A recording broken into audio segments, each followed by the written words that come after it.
During the 1800s, P.T. Barnum rose to fame as the Great American Showman. Barnum was known for showcasing bizarre and fascinating attractions to crowds eager to pay for a glimpse of the extraordinary.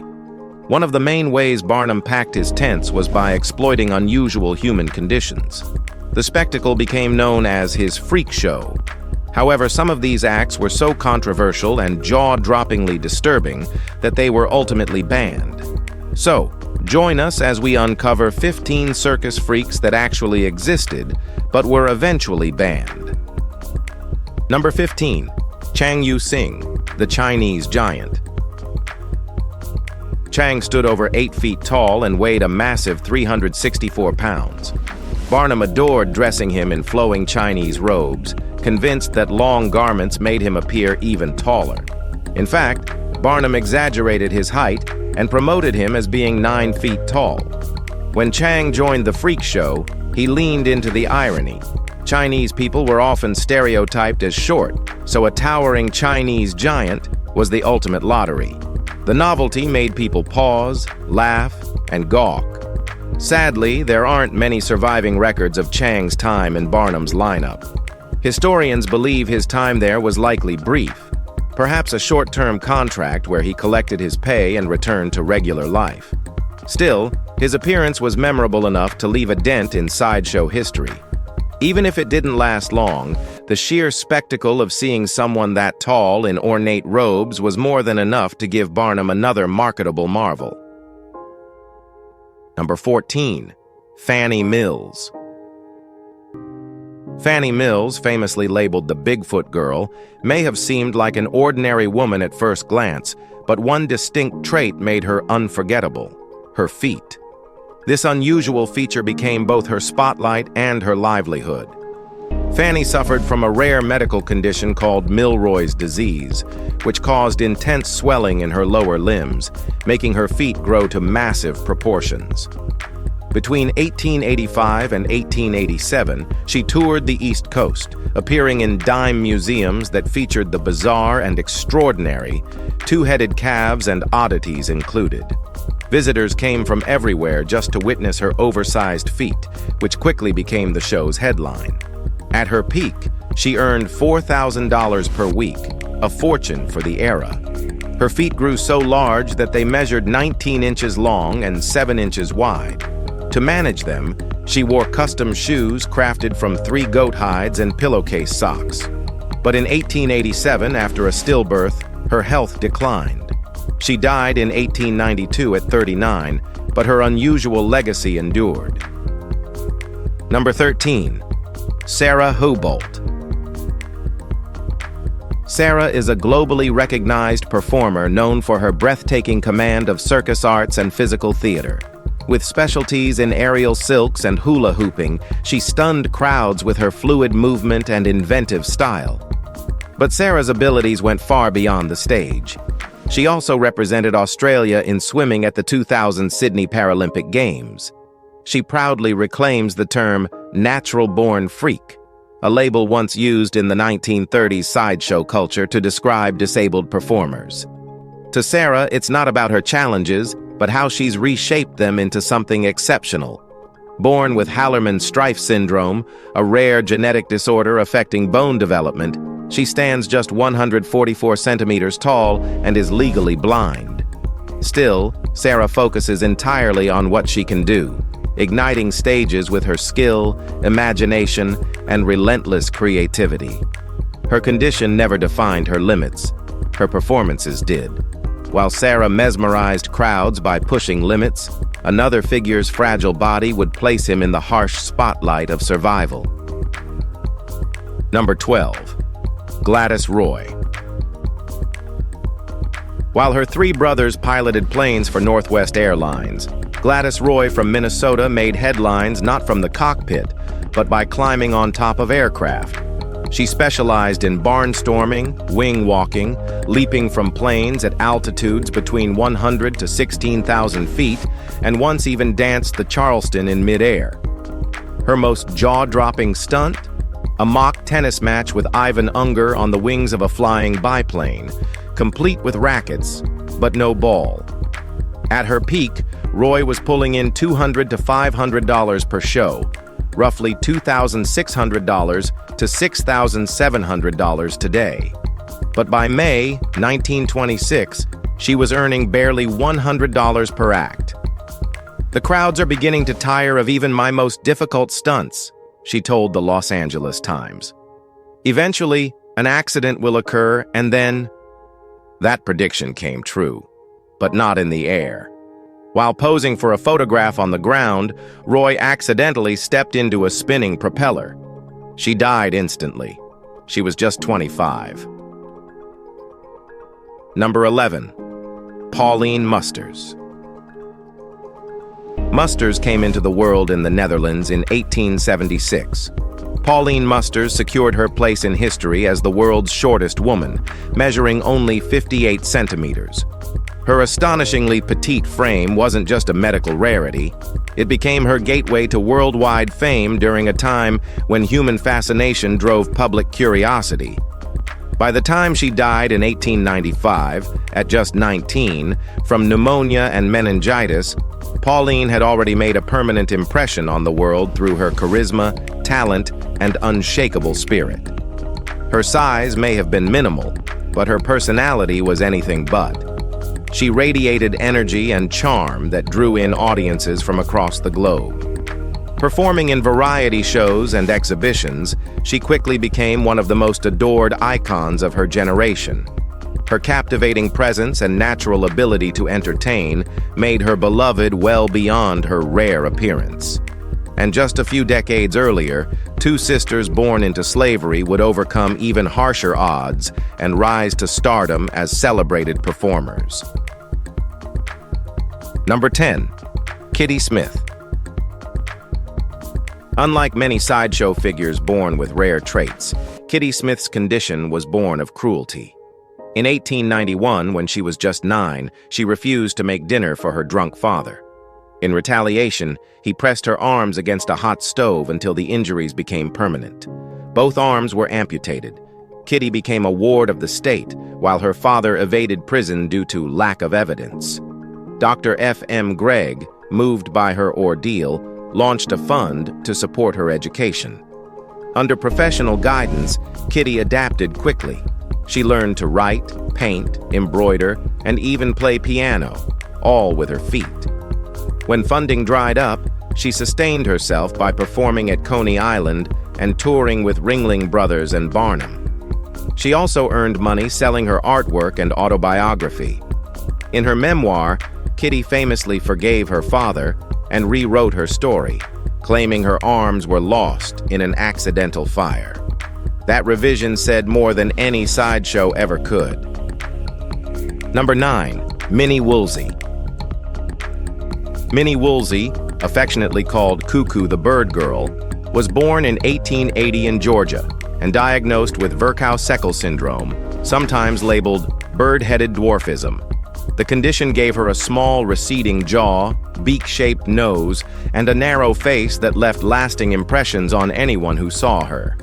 Despite her differences, she lit up rooms with a bright voice and cheerful spirit. She wore elaborate bird-themed costumes, complete with feathers and a tiara topped with a single plume, embodying her nickname fully.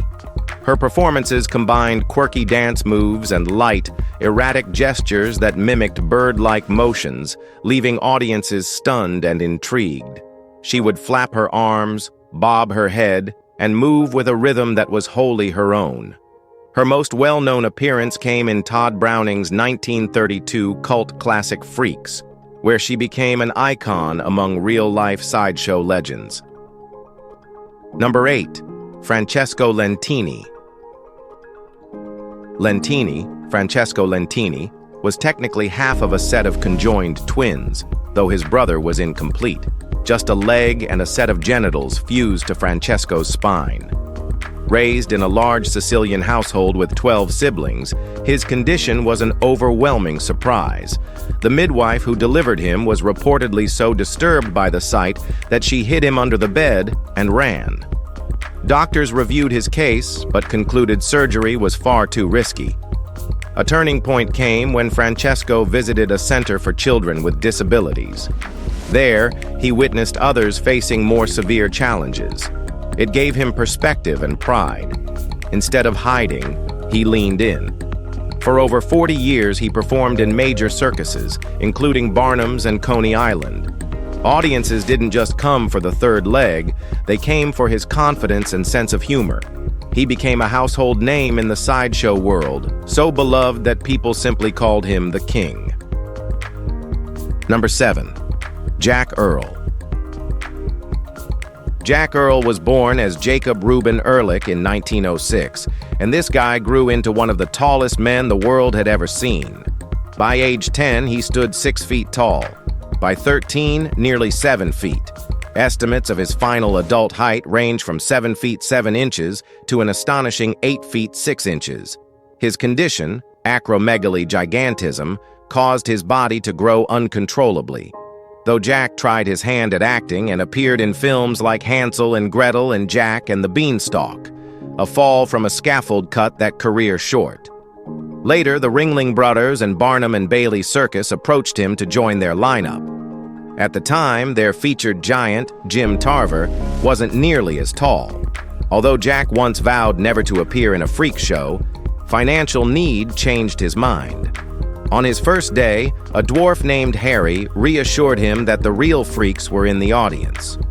Jack performed for 14 years before dying from kidney failure in 1952. He was a real giant. Number 6. Schlitzie. Schlitzie, often billed as the last of the Aztecs, was actually born in the Bronx in 1901, far from the mystique surrounding his stage name. He lived with a rare condition called microcephaly, which caused his skull and brain to remain significantly undersized. This also resulted in major cognitive impairments. Despite that, Schlitzie became one of the most beloved sideshow performers of his time. He was a regular fixture in traveling circuses and sideshows, drawing audiences with his bright demeanor and unforgettable look. His film career began in 1928 with The Sideshow, and he achieved cult status with his appearance in Todd Browning's 1932 film Freaks, where he played himself among real-life performers. His final major appearance was in 1968, marking the end of a decades-long career. He passed away in 1971 at age 70. Schlitzie left behind more than applause. He became a cultural icon in both circus history and cinema. After him, another figure would capture crowds using only his mouth. Number 5. Felix Wehrle. Felix Wehrle, born in Wisconsin, wasn't an ordinary man by any standard. From childhood, he realized his body could perform things others couldn't dream of. His skin stretched with ease, like rubber pulled from chewing gum. But that was only part of it.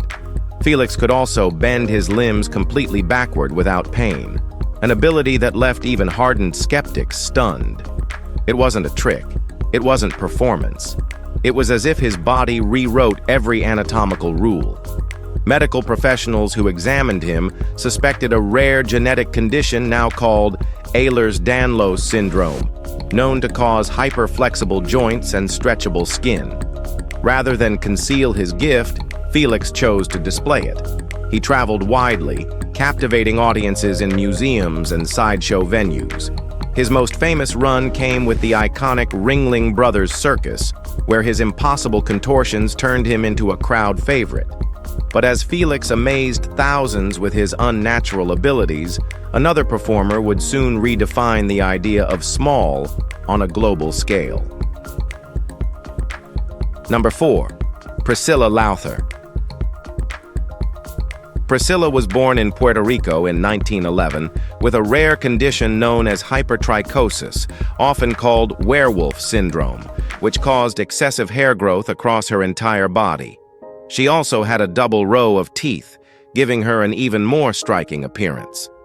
After her father passed away, she was adopted by an American man who became increasingly distressed by the nickname the public gave her, the Monkey Girl.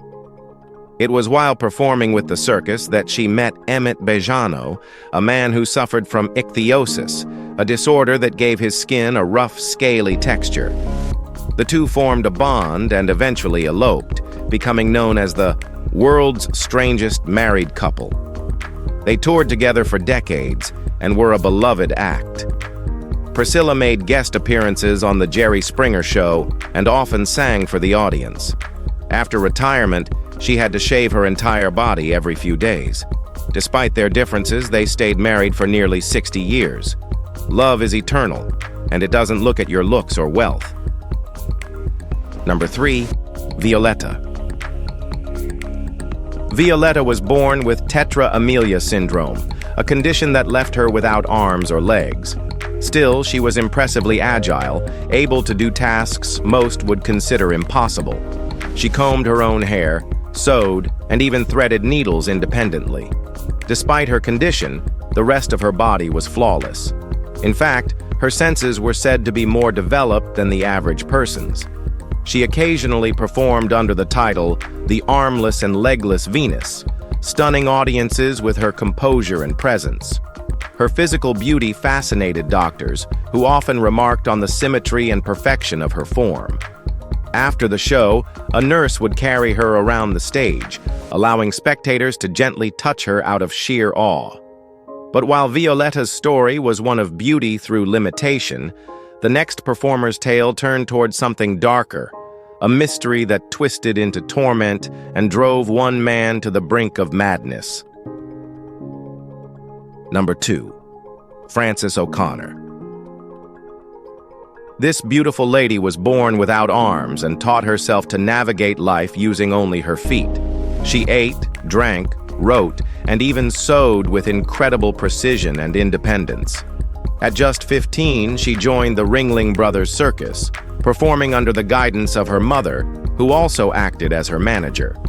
Though Ringling was the largest circus of its time, Frances began her rise in Wyoming, first appearing with the Barnes Circus before eventually joining the Sells Flato and Cole Brothers shows. It was during this time that she earned the nickname, the Living Venus de Milo, a nod to both her resilience and grace. Her performances highlighted everyday tasks most took for granted. Sipping wine, eating steak, writing letters, all done with only her feet. Audiences sat stunned as she even lit cigarettes and took casual puffs without worry. Finally, she retired, feeling she had aged past the idea of marriage. She died in Long Beach in 1982 at the age of 67. Number 1. The Human Skeleton. Isaac was born a healthy boy in East Bridgewater. He loved swimming and had a normal childhood until age 12, when something strange began. He rapidly started losing weight despite maintaining a healthy appetite. Doctors were baffled. He was eventually diagnosed with progressive muscular atrophy. He worked with his father as a cobbler until both parents died. Too weak to continue shoemaking alone, Isaac auditioned for Barnum's American Museum. He landed the role of the Human Skeleton, earning $80 a week, which is equivalent to about $2,000 today. He didn't have to do much, just stand there on display. Still, he carried around a can of milk constantly to keep up his strength. During his time in the show, he met his wife and became a father. At 44, he still weighed only 43 pounds. Isaac passed away at 46, surprisingly long for someone with his condition. He didn't just survive, he built a life inside the walls of a spectacle. If you enjoyed this video, like and subscribe. Thanks for watching, and we'll see you soon.